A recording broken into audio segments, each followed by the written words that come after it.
अस्सलामुअलैकुम guys, welcome back to the second lesson of grammar. First lesson में आपने parts of sentences के बारे में पढ़ा।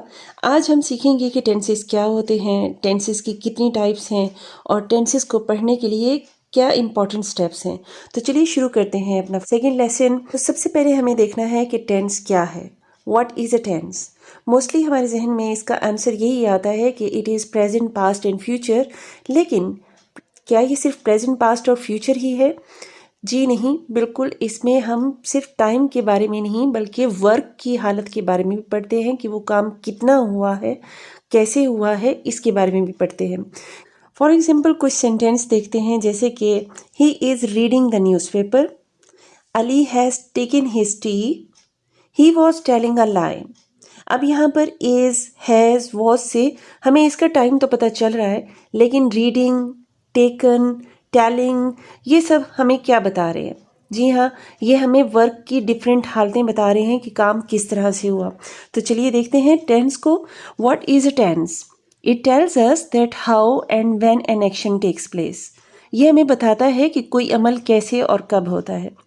व्हेन हमें क्या बताता है? हमें टाइम बताता है। And how tells us the state of action या स्टेट ऑफ द वर्क। चलिए अब देखते हैं कि हाउ की कितनी स्टेट्स हैं या कितनी हालतें हैं।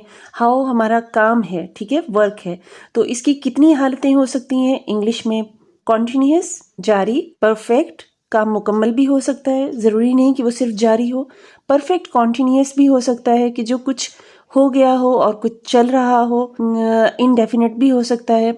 और जैसे कि हम जानते हैं कि व्हेन में हम 3 टाइम को डिस्कस करते हैं, प्रेजेंट, पास्ट एंड फ्यूचर। तो यहाँ पर स्टूडेंट्स हम करने जा रहे हैं टाइम को हाउ के अंडर स्टडी करने के लिए।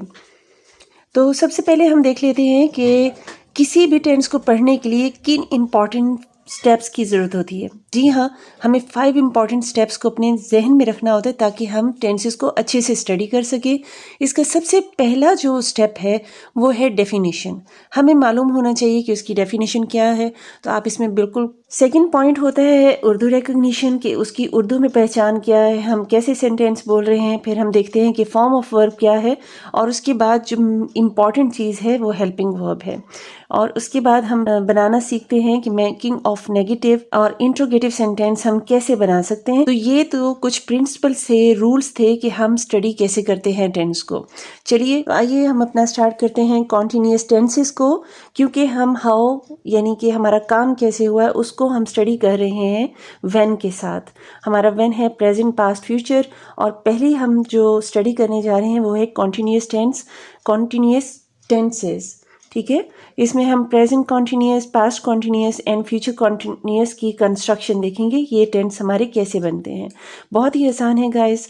आप इसकी डेफिनेशन इसके नेम से एक्सट्रैक्ट कर सकते हैं।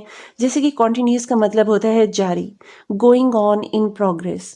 तो इसकी डेफिनेशन बहुत ही आसान है।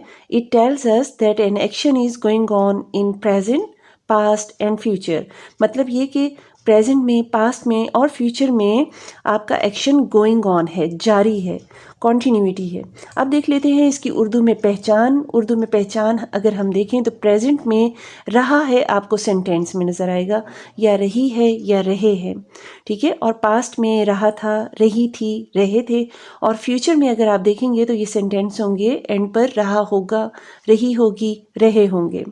इसके बाद सबसे इम्पॉर्टेंट चीज़ जो हमें जहन में रखनी है, कॉन्टिन्यूस टेंस बनाना बहुत ही आसान होता है, क्योंकि इसमें first form of verb plus ING हमें अपने जहन में रखनी है, जिसे हम फोर्थ फॉर्म ऑफ वर्ब या प्रेजेंट पार्टिसिपल भी बोलते हैं।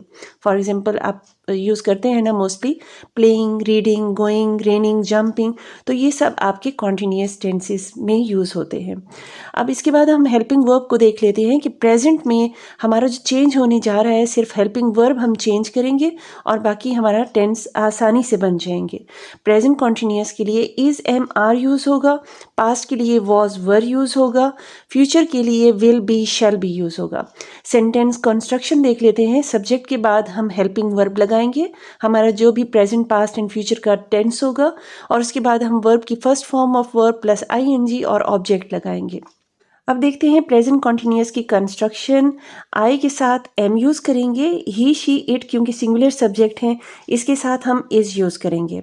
यू, वी और दे क्योंकि प्लूरल सब्जेक्ट है, इनके साथ हम आर यूज़ करेंगे।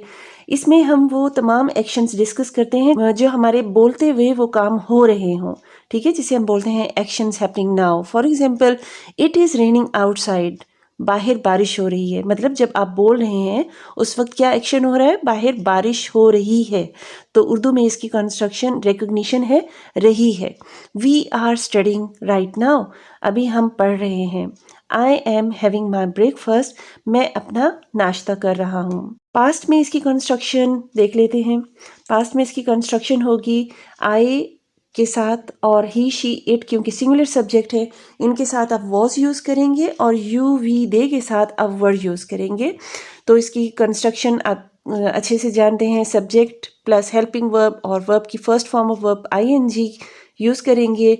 ये सेंटेंसेस आपके ऑन गोइंग एक्शंस होते हैं जो कि पास्ट में हुए हों, जो पास्ट में हो रहे हों और आप उनको डिस्कस कर रहे हों।